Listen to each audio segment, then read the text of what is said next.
Hello guys, you are welcome to the GMAT41's YouTube channel. So in this video, alright, I've got this question I would like us to deal with quickly. This question is, let's say, a continuation of the previous video lesson on variation. Okay? But I am not going to tell you the type of variation we have here. I already treated direct, inverse variation and joint variation. What I want us to do here is look at this question, we're going to read it together and then determine the type of variation it is and then solve it to obtain the value of what the examiner wants of us. This question is actually Jamb question. Well, when you're exposed to professional exam question, do you get worried? Relax. Once you get the foundation of something, your problem is solved. Alright, so if you have watched the video lesson on, I won't tell you. Okay, let's say the previous video lesson on variation that I released. That's where the foundation of this question was being established. Okay? Meanwhile, towards the end of this particular video lesson, okay, you're going to see an end screen appear. If you click it, it will take you back to the previous video lesson on variation. For now, let's say, I don't know the type of variation we'll have here on the board. We're going to read it together and then we determine the type. Are you ready? So let's go. P varies as M and U and varies inversely as Q. I already know the type of variation we'll have here. The number of variables already gives us the idea, okay, of the type of variation this is.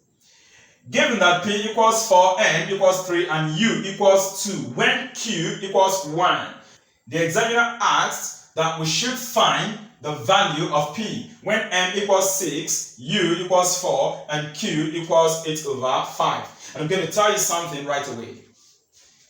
I observe that we have more than 2 variables in this question. Can we count the number of variables we have there? P is 1, M is 2, U is 3, Q is variable number 4. When you are dealing with variation and you are given more than 2 variables, dear friends, take note that variation is, pointing to joint variation. It's pointing to what? Joint variation. And of course, that's what this question is. This is not partial variation. For him, it is partial variation. Are you following, right? The statement to be used to help us know that is partial variation. Don't worry, in my next video lesson on variation, where we conclude this topic, I'll be dealing with partial variation. The use of the term partly constant, or your examiner tells you partially varies as, you will now get to know that is partial variation. There is no statement as partial here, okay? Therefore, this is joint variation, especially so because we have more than 2 quantities here. So let's deal with this question and see. We are told that P varies as M and U. There is nothing like inverse in this first statement, okay? M and U means you are multiplying that M and U. Now P varies as it. That is direct variation. It simply means that P varies directly as M and U. And now we can write that P varies directly as MU, M times U. Are you following, right? So that's the first statement. The question also goes further to say, and varies inversely as Q. That same P, are you following, right? That same P varies inversely as what? Q. And that is written as P varies inversely as Q. That's interesting. We have established these 2 statements. So the implication now is that we are going to pick one of the P from the 2 statements. And that would mean that P will vary as, we have M times U here, and then we'll have 1 over Q. We are going to join these 2 statements. We're going to combine them jointly. And like I explained in that previous video lesson on variation, there I actually taught joint variation.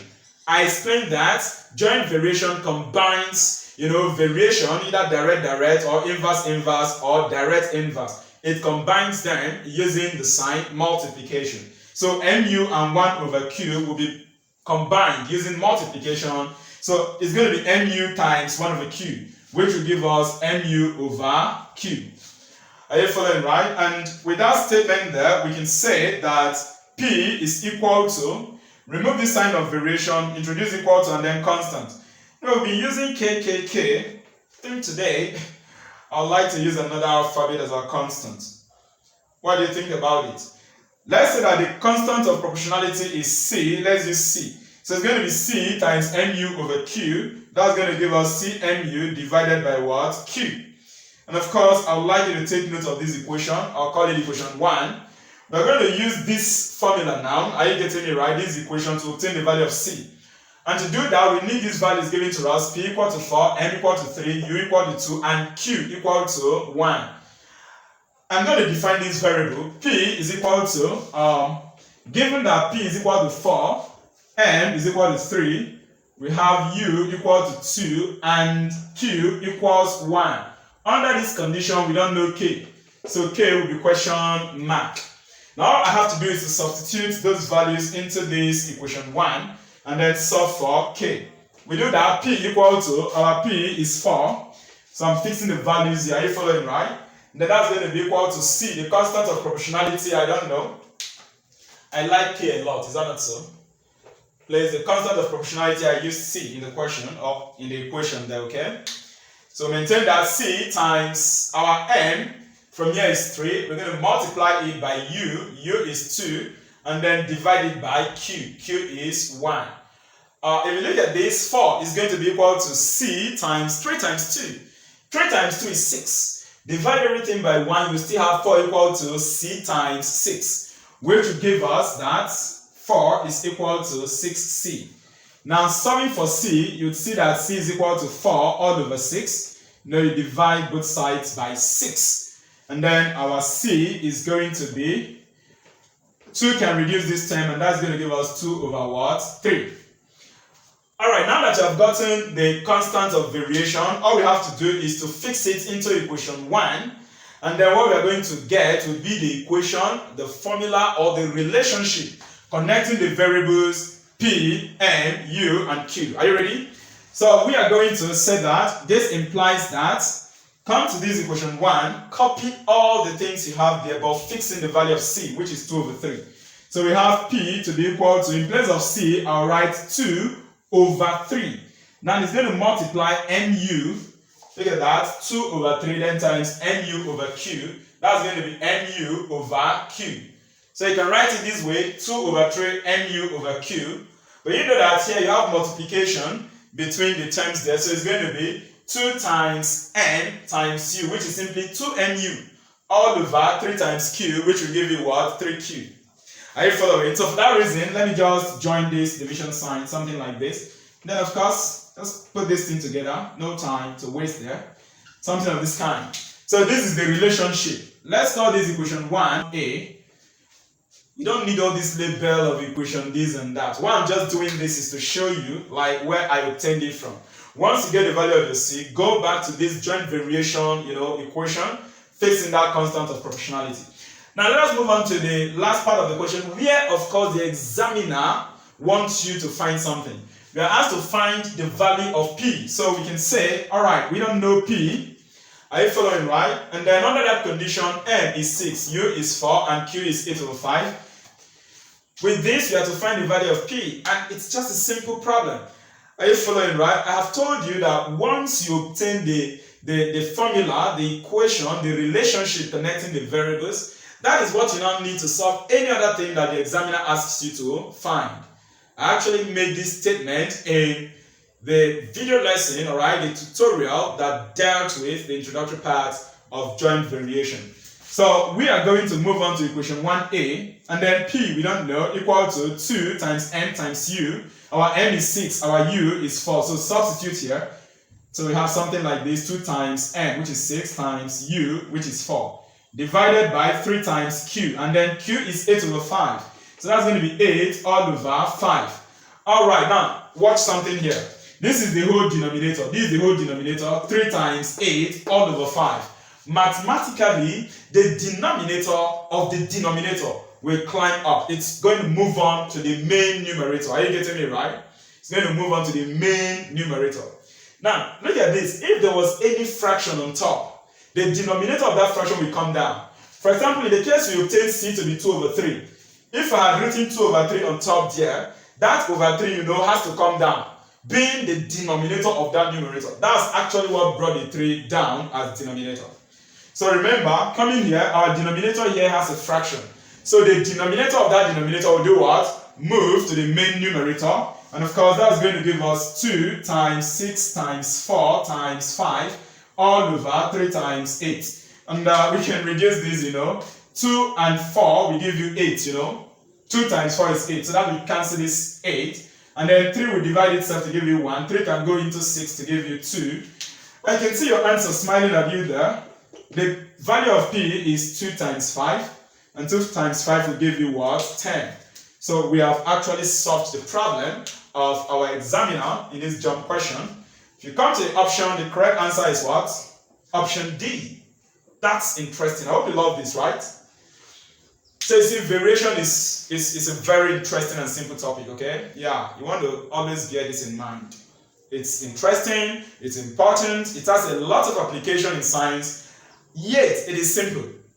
Following up with the GMAT 41's mathematics class, you are going to see all these concepts made 1 plus 1, and I hope that you are enjoying this class with GMAT 41. What can you do to gain further benefit from our channel? Below this video lesson, you have the Join tab. How about becoming the GMAT 41's channel member? If you like what we are doing from this channel, you can support us. Just click on the Join tab and the GMAT 41's packages will display. Select whichever package that is convenient for you. You can try that out right away. Just click on the Join tab. Below this video lesson, you'll see that. Then the packages that appear, select whichever that is convenient for you. Don't forget also, you can send us super thanks, just a one-time support. How do you do that? You can try that to appreciate us, support this channel so we'll continue to do our best.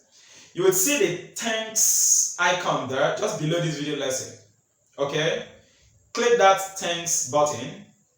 Once you click on that thanks icon, you'll see the package appears. Select whichever is convenient for you and give GMAT 41 a one-time support. Alright, you can be assured that I appreciate that so much. You can share this video lesson to your friends, okay? To your schoolmates, your classmates. Encourage them to visit this channel and subscribe to this channel. So I'll continue to carry you on. If you have any question, kindly make use of the comment box. Drop a question there and I'll be right there to respond. I'll be seeing you in the next video lesson where we'll round off this topic, variation. I'll be teaching you partial variation. But before then, please, there is something I would like you to do. You would need to take the lesson on simultaneous equation. In the description box of this video, you'll see the link that will direct you to the simultaneous equation video lesson here in the GMAT 41's channel. Okay? Click on that link to take you directly to the video lesson on simultaneous equation. Shortly before I am done with my statement also, you will see an end screen appear. That end screen will also lead you to the simultaneous equation lesson. Take that tutorial. The reason for that is partial variation deals with simultaneous equation a lot. Once you establish, the examiner's need using the question given to us to always lead us to simultaneous equation. So to enjoy the next and last aspect of variation class, partial variation, please take that video lesson on simultaneous equation so that you enjoy the last part of variation.